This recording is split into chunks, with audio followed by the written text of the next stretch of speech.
GPC Summit May 2018. I have the pleasure to have next to me Peep Laja, our awesome speaker. Hello. Hello, thanks for having me. How was the event so far? It's good. A lot of people here. How is the crowd? A little quiet, but it's early morning still, so. Okay, then let's go straight to the subject, and let me ask you, what are top 3 things online shops should do in order to increase their conversions with no extra costs, if possible? With no extra cost? Yeah. 0 things. 0 things. It's always human cost. Somebody needs to make changes. Well, a couple of easy things. You need to communicate a value proposition on all landing pages. So not just the home page, but also category pages, product pages. Tell people why they should buy from this site. That's 1. 2, in their checkout, use address autocomplete. So you don't have lots of fields for your billing address, shipping address, but just 1 form field. And 3, optimize, depending on what you sell, but in most cases optimize for very high quality product photography and make the images really big on your product pages. We talk about so many things: copywriting, photos, videos, reviews, ratings.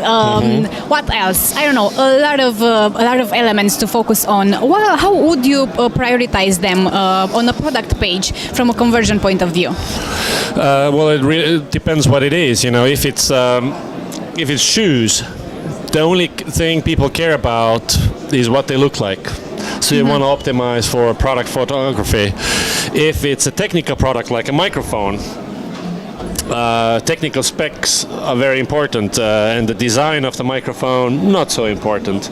So you basically need to think about do you have a spec-driven product or a design-driven product, and based on that, prioritize either photography or copy. From your point of view, how does a product landing page or a product page look like in order to be, perfect for conversions? The perfect landing product page. Yeah, well, there is no such thing as perfect. What is perfect varies from audience to audience. Okay.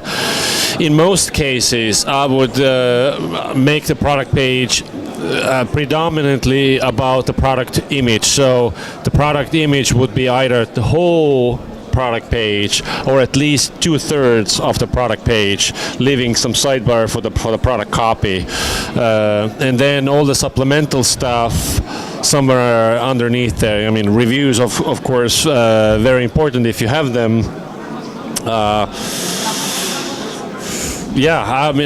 I would dramatically eliminate everything else from the product page. So like related products and all these cross-sell efforts, either get rid of them or show them at the very bottom of the page so they don't distract from the product they're looking at. What can you tell us about CTAs on product page, call to action buttons, for example? If I were to ask you, let's speak about the copy on the button. What are the main mistakes? The mistake is if you focus on buying. So on the product page, the button is usually, what it does is adds the product to the cart, right? But I've seen still websites where the button says buy now, for instance. And buy now, is wrong because they're not buying now, unless it's, one-click purchase like Amazon. And also buy now focuses on people parting from their money as opposed to getting the product. So, just to describe the button for what it actually is. So, add to bag, add to cart, safe bet. Okay. When you started your business, you started with a blog, right? Yes. What's your take in terms of content marketing for online marketing strategies for all the online shops owners out there? How important is it to have a content marketing strategy from A to Z well thought before starting to implement it?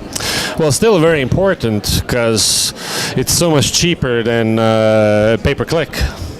And it's still very, very effective. So So many e-commerce brands are killing it at Instagram.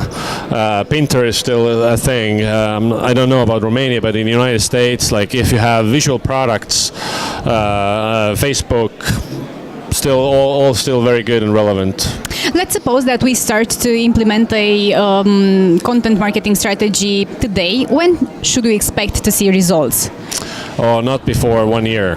Not before 1 year. Okay. Well, I mean, big results. You know, like so you can see some results right away, but usually you have very few followers. You know, when you just get, you know, when you're starting out. So heavy effort of 1 year, but then again, you have to ask yourself: is my business still around 5 years from now, 10 years from now? Do I want it to build a business that stands? So starting now and expecting results in 1 year is still, you know, it's not too late, you know. Okay, I'll bear that in mind. So Google says that half of the content that users consume nowadays is video. How do you see the evolution of marketing strategies considering this fact? If you were, for example, to start a business again now, would you choose a blog instead of, I don't know, a vlog maybe? Well, I think you know, if you're serious about content marketing, you need to add video to the mix. Currently, for SEO reasons, text is still the preferred medium. And of course, you can do transcripts for videos as well. So I don't think the text is going away. Text is here to stay. You know, we're still reading books and stuff. I would just add video. I mean, I'm doing video myself now. Added it this year. So just add video. Don't replace text. If you were to choose maybe 2 or 3 conversion optimization specialists and publications, for example, that you follow and you would recommend all those watching right now, what would be those? Just Except yourself. CXL blog, man. Okay. I don't actually read CRO stuff online anymore. I mean, a blog that I can recommend, which is like a growth blog, is by Brian Balfour, Co-Elevate. Okay. That's some really good stuff over there. You're very focused on testing, I suppose, right? Sure. Okay, thank you so much for joining us. I hope you enjoyed the event, and I really hope that we'll see you again maybe next year. Who knows? Thank you. Thank you.